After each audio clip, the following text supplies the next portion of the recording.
We are engaging very closely with all of our allies and partners around the world on the question of Russia's brutal aggression against Ukraine.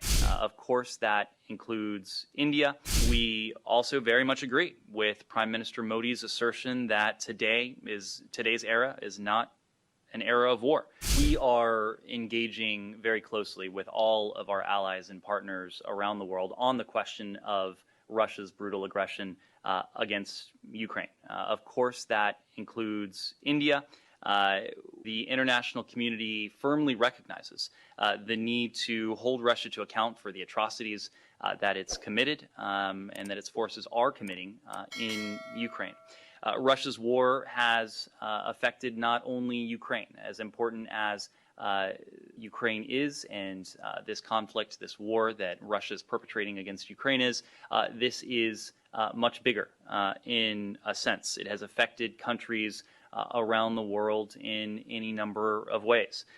Foreign Minister Jaishankar stated during his November visit to Moscow that this war, in the aftermath of 2 years of the COVID pandemic, has caused significant economic pain, particularly to developing countries.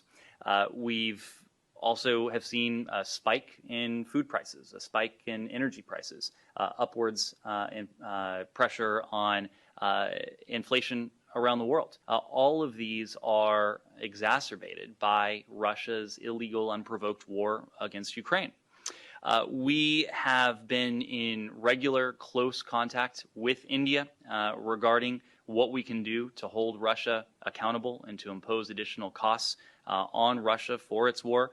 We may not always share precisely the same policy approaches, but we both share a commitment to upholding a rules-based international order that respects territorial integrity and sovereignty. That is at the heart of our global strategic partnership with India.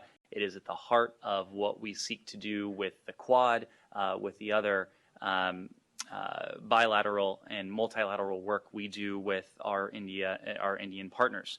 We agree very much with India that the restoration of an enduring peace in Ukraine is essential. This is the same message that President Zelensky himself has issued.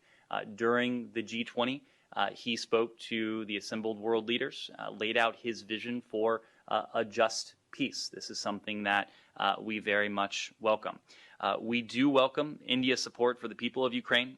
India has provided humanitarian assistance and calls by India for an immediate end to Russia's brutal war against Ukraine. We also very much agree with Prime Minister Modi's assertion that today's era is not an era of war. Of course, that was a comment that was echoed at the G20. We've heard that comment at the UN as well.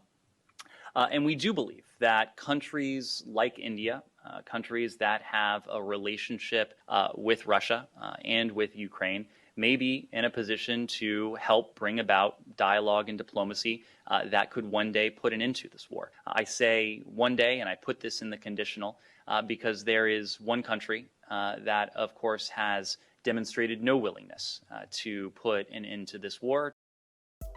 Subscribe to Midday India. Get direct notifications on all our videos by clicking on the bell icon.